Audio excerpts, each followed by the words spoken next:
بسم اللہ الرحمن الرحیم۔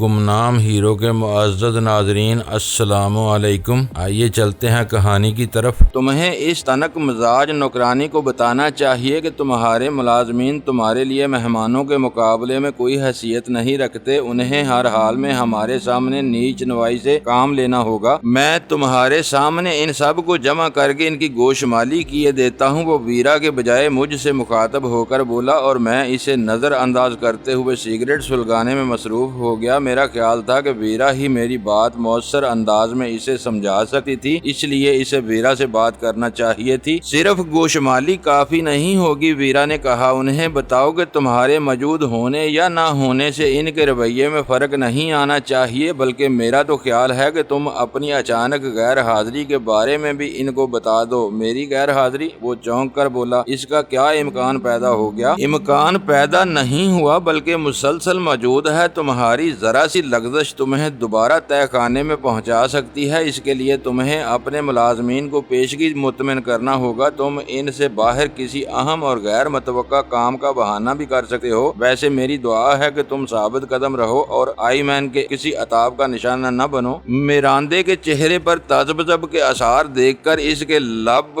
کشا ہونے سے پہلے مجھے بولنا پڑ گیا۔ ویرا عقل کی باتیں کر رہی ہے میراندے، وہ میری مزاج آشنا ہے اور تم کو بس یہی مشورہ دے سکتا ہوں کہ اپنی سلامتی چاہتے ہو تو وہی کچھ کرو جو ویرا تجویز کر رہی ہے، ورنہ خسارے میں رہو گے۔ میرے سخت اور دو ٹوک لہجے کے بعد میراندے کے لیے کوئی گنجائش نہ رہی اور وہ فرانچ میں اپنی ملازمہ سے مخاطب ہو گیا۔ اس کے لہجے سے برہمی اور خفگی صاف ظاہر تھی۔ خادمہ نگاہیں نیچی کیے اس کی تقریر سنتی رہی، پھر اس کے خاموش ہوتے ہی عجلت کے ساتھ اس خوابگاہ سے رخصت ہو گئی۔ چند منٹ انتظار کرنا ہوگا۔ ویرا نے میراندے کی نگاہ بچا کر مجھے آنکھ مارتے ہوئے معذرت خواہانہ لہجے میں کہا، وہ میراندے کی ہدایت پر سارے ملازمین کو بلانے کے لیے گئی ہے، یعنی ابھی کچھ پتہ نہیں کہ چائے کب ملے گی؟ میں نے تلخ لہجے میں کہا، میں بنا کر لاتا ہوں۔ میراندے نے پرخلوص لہجے میں کہا، نہیں۔ میں نے سختی سے اسے ڈانٹ دیا، جزا اور سزا کی بات دوسری ہے، لیکن میں یہ ہرگز پسند نہیں کروں گا کہ مارسلز کا نمبر 2 آدمی حقیر ملازموں سے کام کرتا پھرے۔ انہیں سرزنش کرو اور فوری طور پر ہمارے لیے چائے طلب کرو۔ مٹھاس کم اور دودھ زیادہ ہونا چاہیے۔ اجازت ہو تو دیہاتیوں والی لذیذ چائے بنوا لو۔ میراندے نے سراپا انکسار بن کر سوال کیا۔ مضافاتی ڈیری فارموں پر کام کرنے والے اپنی چائے میں عموماً پانی استعمال نہیں کرتے، بلکہ دودھ میں پتی اور شکر ابال کر اسے چھان لیتے ہیں۔ بہت لذیذ چائے ہوتی ہے وہ۔ پورے یورپ میں صرف یہی دیہی علاقوں میں اس کا رواج ہے۔ دودھ پتی، سلطان شاہ اردو میں بڑبڑایا، یہ وبا یہاں بھی پہنچی ہوئی ہے؟ میں تو سمجھا تھا کہ یہ اپنی طرف کا خاصہ ہے جو کہیں اور نہیں ملے گا۔ تم نے سنا نہیں کہ یہ مارسلز کے گوالوں کی پسند ہے؟ میں نے اردو میں کہا، پھر انگریزی میں میراندے سے مخاطب ہو گیا، جو چاہو بنوا لو، لیکن بنواؤ۔ مجھے تو حیرت ہے کہ تمہاری ملازمہ بیڈ ٹی کی ٹرے کے بغیر یہاں داخل کیسے ہوئی؟ یہ اس ملازمہ کے دیہی پس منظر کا قصور ہے۔ ہمارے دیہات میں بہت سے لوگ بیڈ ٹی کے ساتھ ٹوسٹ اور فارگینا پسند کرتے ہیں۔ وہ یہی پوچھنے آئی ہوگی۔ پھر تو وہ بیڈ ٹی نہ ہوئی، ناشتہ ہو گیا۔ سلطان شاہ بول پڑا، کیا ہم اسے صورت سے ایسے ہی دہقان اور جٹ نظر آ رہے تھے؟ تم چاہو تو میں اسے ابھی ملازمت سے برخاست کر سکتا ہوں۔ وہ بے چارگی کے ساتھ بولا، میں اپنی آزاد روی کے باوجود ملازموں سے فاصلہ رکھنے کا عادی ہوں، مگر اس میں بس ایک ہی خوبی ہے کہ بدن بہت اچھی طرح دباتی ہے، وہ نہیں تو چند روز میں اور مل جائے گی۔ اس کی ضرورت نہیں، ویرا نے پرسکون لہجے میں کہا۔ ایک بار تم ان سب کو بریفنگ کر دو گے تو میرا خیال ہے کہ ہمیں ان سے کسی سے کوئی شکایت نہیں ہوگی۔ کچھ ہی دیر بعد اس ملازمہ نے خوابگاہ میں آ کر ملازمین کے جمع ہونے کی اطلاع دی اور ایک بار پھر ہم سلطان شاہ کو وہیں چھوڑ کر ڈرائنگ روم کی طرف ہو لیے۔ اس اثناء میں ویرا اپنا لباس وغیرہ بھی درست کر چکی تھی اور میراندے نے باتھ روم میں پانی سے اپنا چہرہ اس حد تک صاف کر لیا تھا کہ غور سے دیکھے بغیر اس کے چہرے کا نیل نظر آنا دشوار ہو گیا تھا۔ خون کی سرخی اس نے تولیے سے رگڑ کر صاف کر لی تھی۔ میری موجودگی کی وجہ سے اس کے ذہن پر خوف اور دباؤ طاری تھا، جبکہ ویرا فرانچ جانتی تھی، لہٰذا وہ گفتگو میں کوئی بے احتیاطی نہیں کر سکتا تھا۔ ڈرائنگ روم میں 8 ملازمین پر مشتمل پورا لشکر موجود تھا، جس میں گیٹ پر باری باری ڈیوٹی دینے والے 3 مسلح محافظ، 2 ڈرائیور اور 1 مالی کے علاوہ اندر کام کرنے کرنے والی 2 خادمائیں بھی شامل تھیں۔ مجھے بعد میں ویرا سے معلوم ہوا کہ میراندے نے ڈرائنگ روم میں پہنچتے ہی کسی پیشگی منصوبے کے بغیر بڑی خوش اسلوبی سے مکان کے احاطے میں کچھ نامعلوم لوگوں کو پر اسرار نقل و حرکت کے حوالے سے بات شروع کی تھی اور خاصی تمہید کے بعد ملازمین کو سختی سے ہدایت کی تھی کہ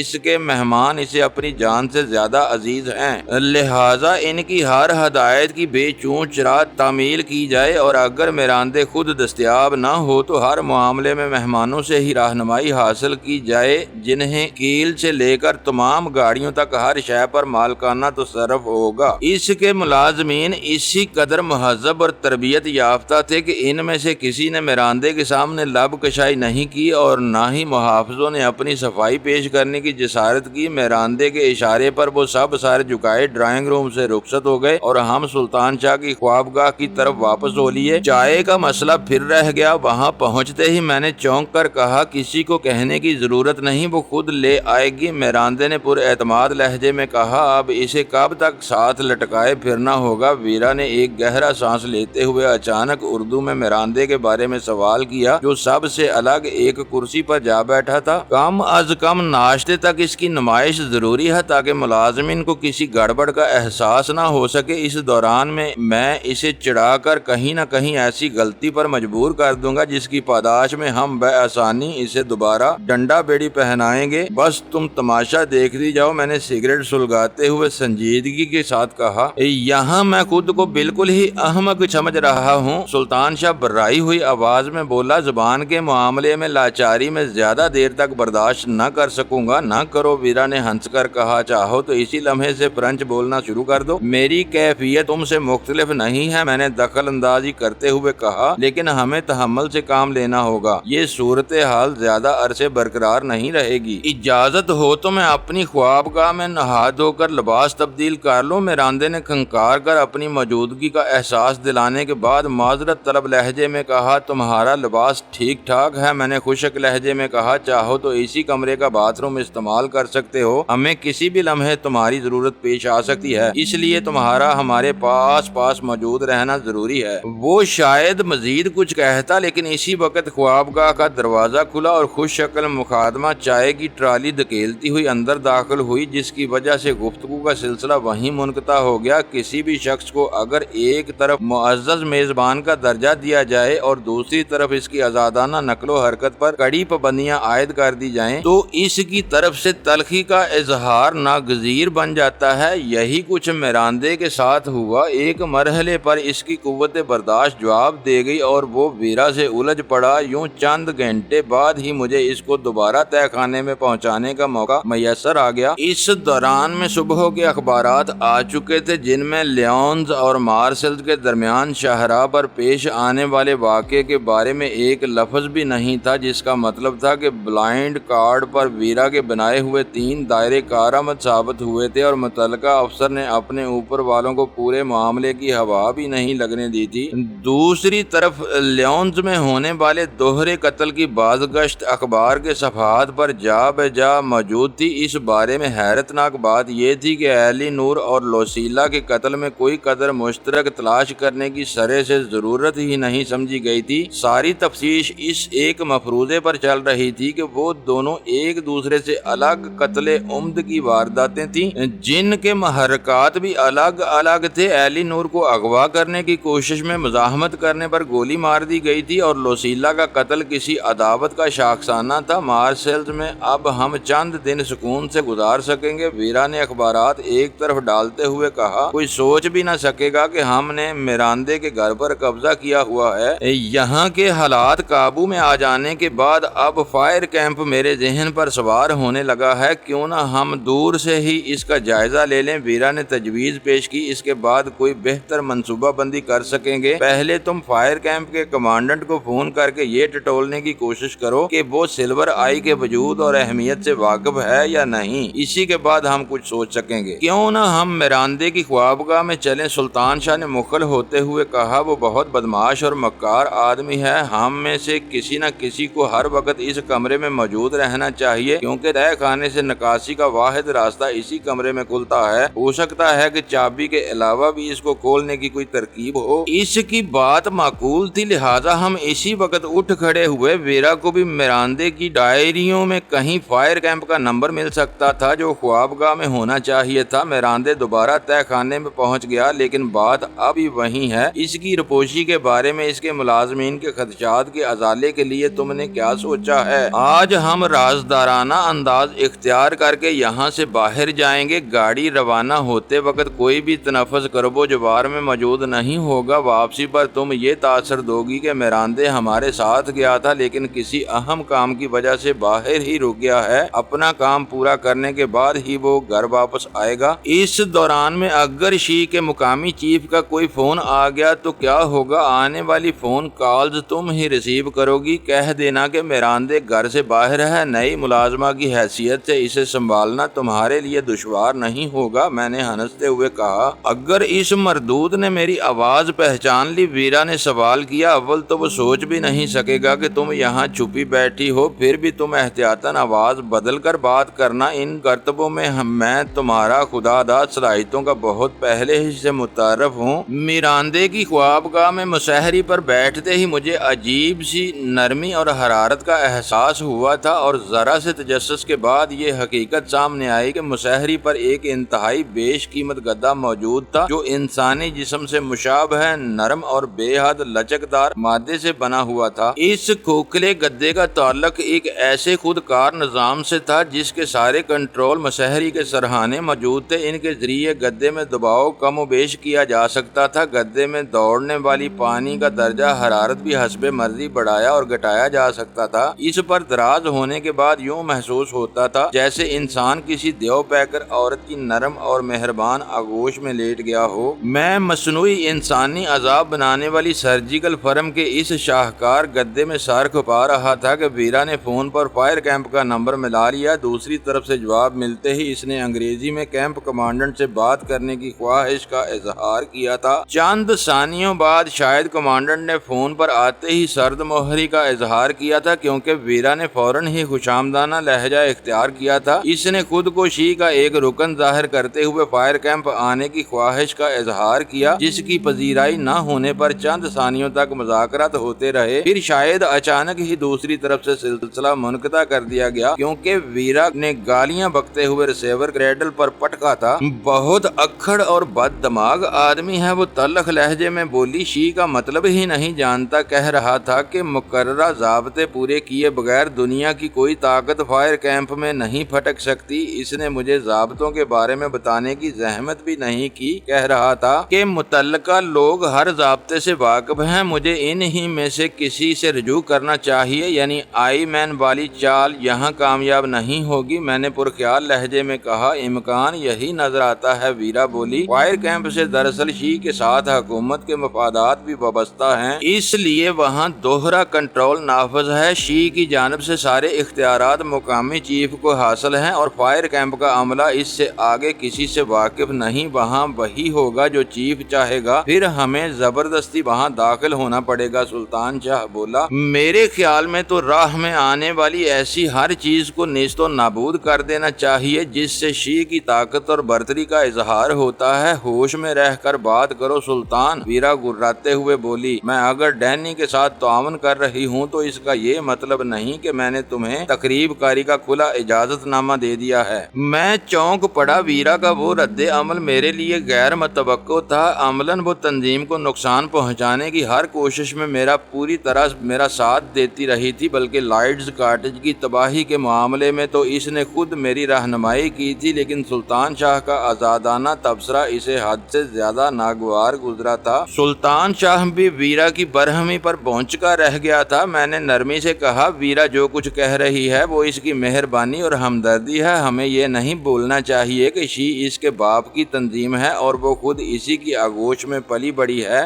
ویرا کی نگاہوں میں ہماری سرگرمیاں کسی تقریب کے زمرے میں نہیں آتی، بلکہ یہ محض چھیڑ چھاڑ ہے۔ اس طرح وہ جمی لائٹ کو زچ کر کے اس سے اپنا وجود منوانا چاہتی ہے۔ اسے شی سے کوئی دشمنی نہیں ہے۔ میں اپنے الفاظ واپس لیتا ہوں، سلطان شاہ نے دھیمی آواز میں کہا۔ وہ سمجھ گیا تھا کہ میں اس مرحلے پر ویرا کو ناراض کرنا نہیں چاہتا تھا۔ میری لڑائی اپنی شناخت کے لیے ہے۔ ویرا چند لمحوں کی خاموشی کے بعد ٹھہری ہوئی آواز میں بولی، ورنہ شی سے میرا کوئی اختلاف صاف نہیں ہے، میں نے اسی ماحول اور تنظیم میں ہوش سنبھالا ہے۔ تم سلطان شاہ کو غلط نہ سمجھو، میں نے تفہیمی انداز میں سر ہلاتے ہوئے کہا، یہ جذباتی آدمی ہے، ورنہ اس کا مقصد وہ نہیں تھا جو تم سمجھی ہو۔ میں سب سمجھتی ہوں، وہ بے پرواہی سے بولی۔ تم لوگوں کے ساتھ اتنے دن گزار کر میں نے اندازہ لگا لیا ہے کہ تمہارا بس چلے تو تم لمحوں میں شی کو فنا کر دو، اور میں اب تک دیدہ دانستہ تمہارا ساتھ دیتی آئی ہوں، کیونکہ یہ چونٹی اور پہاڑ کی ٹکر ہے۔ تم زندگی بھر بھی کوشش کرتے رہو تو شی کی مستحکم بنیادوں میں کوئی دراڑ نہ ڈال سکو گے۔ پھر تم یہ خیال کیوں ظاہر کر رہی تھی کہ شی کے بڑے اپنے وسائل سے ہم پر ہاتھ ڈالنے سے مایوس ہو چکے ہیں؟ میں نے چبھتے ہوئے لہجے میں کہا، وہ ایک عارضی بات ہے، اس طرح انہوں نے اپنے مقامی یونٹوں کی خامیوں کا پتہ چلتا رہتا ہے۔ تمہارے نزدیک یہ بڑی بات ہو سکتی ہے،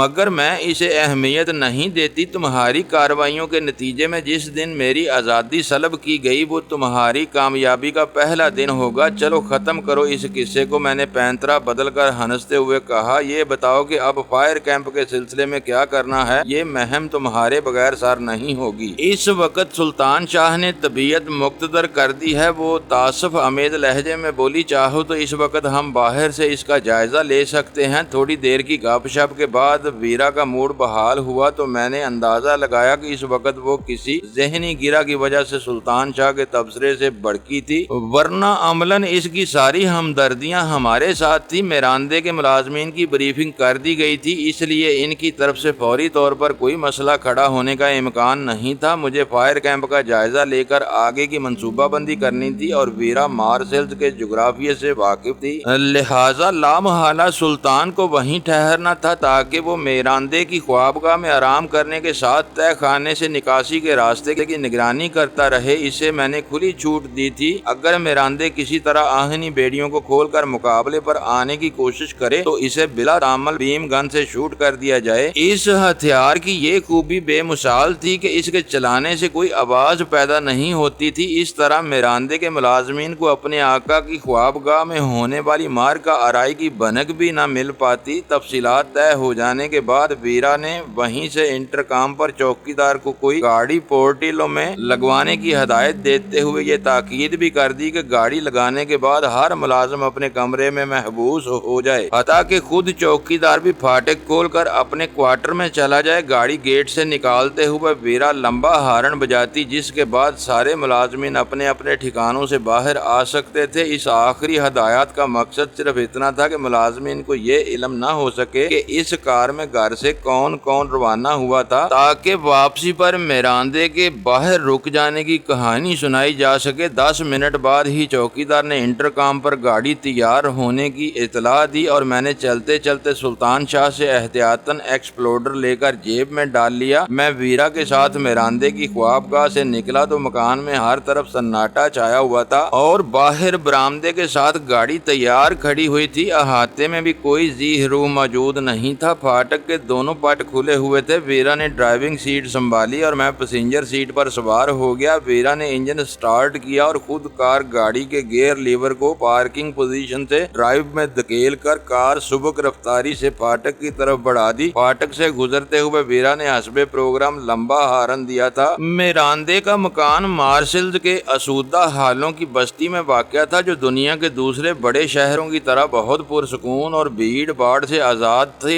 اس لیے ویرا تیز رفتاری سے ڈرائیو کرتی ہوئی بتدریج شہر کے بارونق اور مصروف علاقوں میں نکل آئی، جہاں دن کے ابتدائی حصے میں زندگی کی گہما گہمی دھیمے دھیمے جان پکڑ رہی تھی۔ سلطان شاہ کے ساتھ آج تمہارا رویہ خاصا جارحانہ تھا۔ طویل سکوت کے بعد آخر کار میں نے اپنی خلش کو شکایتی لہجے میں الفاظ میں ڈال دیا۔ یہ ہونا ہی تھا، وہ اٹل لہجے میں بولی۔ میں مسلسل دیکھتی آ رہی ہوں کہ تم اسے ناجائز ڈھیل دیتے ہو، جس کی وجہ سے وہ سرکش اور گستاخ ہو گیا ہے۔ تم اس کے لاڈ اٹھا سکتے ہو، مگر میں یہ نخرے برداشت نہیں کر سکتی۔ میں اس کی طرف سے بری بیٹھی تھی، وہ تو اس نے خود بھی بہانہ فراہم کر دیا، ورنہ میں کسی اور طرح اپنا غبار نکالتی۔ یعنی اپنے اور شی کے تعلق کے بارے میں تم نے جو کچھ کہا وہ حقیقت پر مبنی نہیں تھا۔ اس کی حقیقت مجھ سے زیادہ تم خود جانتے ہو۔ وہ لمحہ بھر کے لیے میری طرف دیکھ کر بولی، مجھے شی سے اتنی ہی ہمدردی ہوتی تو تم آج زندہ یا کم سے کم آزاد نہ گھوم رہے ہوتے۔ میں ایک گہرا سانس لے کر رہ گیا۔ مجھے یوں محسوس ہوا تھا جیسے میرے سر سے ایک بڑا بوجھ اتر گیا ہو۔ گاڑی شہر کے بارونق اور مصروف علاقوں کو پیچھے چھوڑ کر ایک بار پھر ویرانے میں نکل گئی تھی، جس کا مطلب تھا کہ ہم شہر عبور کر کے دوسرے حصے میں جا رہے تھے، جو میری دانست میں شہر کا شمالی یا شمال مشرقی حصہ تھا۔ فائر کیمپ بہت بڑا ایمونیشن ڈمپ ہے، میرے استفسار پر ویرا نے کہا، اسی لیے اسے شہر سے باہر مضافات میں تعمیر کیا گیا ہے۔ اسے دیکھ کر تمہیں اندازہ ہو جائے گا کہ وہاں رسائی اتنی آسان نہیں ہے۔ پھر ہم دونوں اپنے اپنے خیالات میں کھو گئے۔ بڑی کار گراتی اور نرم ہچکولے کھاتی تیزی کے ساتھ منزل کی طرف رواں تھی۔ کافی دیر کے سفر کے بعد آخر کار بل کھاتی ہوئی سیاہ سڑک سے داہنی جانب ایک اونچی قلعہ نما فصیل کے آثار نظر آنے شروع ہوئے، جس کے پیش نظر میں ایک نگراں چوکی بھی نظر آ رہی تھی۔ یہ ہے فائر کیمپ، اب اس کا اچھی طرح جائزہ لے لو، میں رفتار کم کرنے جا رہی ہوں۔ ویرا نے اپنے لیے سگریٹ سلگا کر سپاٹ لہجے میں کہا۔ فاصلہ رفتہ رفتہ سمٹتا رہا، پھر فائر کیمپ کا محل وقوع واضح ہوتا چلا گیا۔ وہ بارودی قلعہ شاہراہ سے داہنی جانب کئی فرلانگ دور ہٹ کر تعمیر کیا گیا تھا، اور وہاں تک رسائی کے لیے ایک علیحدہ سڑک فائر کیمپ کے فاٹک تک چلی گئی تھی۔ نگراں چوکی اسی سڑک کے آغاز پر واقع تھی، یعنی فائر کیمپ تک رسائی سے قبل وہاں شناخت کے مراحل سے گزرنا ضروری تھا۔ دور سے اس چوکی کی ساخت اور عملے کی وردیاں اسے نیم فوجی ظاہر کر رہی تھی۔ یہ کسی طرح بھی قرینِ قیاس نہیں تھا کہ شی کے اراکین ذمہ دار سرکاری اہلکاروں کی اجازت کے بغیر اس مصروف راستے پر اپنی مرضی سے نیم فوجی وردیاں استعمال کرتے رہے ہوں۔ وہ یقینی طور پر شی اور قانون نافذ کرنے والے کسی ادارے کی مشترکہ چوکی معلوم ہو رہی تھی۔ آگے فائر کیمپ کی کم و بیش 12 فٹ بلند مضبوط دیوار تھی، جس کے اوپر باہر کی طرف جھکے ہوئے آہنی بریکٹ دیکھے جا سکتے تھے، اور شاید انہی کے سہارے خاردار ننگے برقی تار گزر رہے تھے۔ سڑک سے فائر کیمپ کی اس سے زیادہ تفصیلات کا مشاہدہ ناممکنات میں سے تھا، کیونکہ اس بارود خانے کی ساری جزیات سنگین دیواروں کے پیچھے پوشیدہ تھی، جو داخلے کے بڑے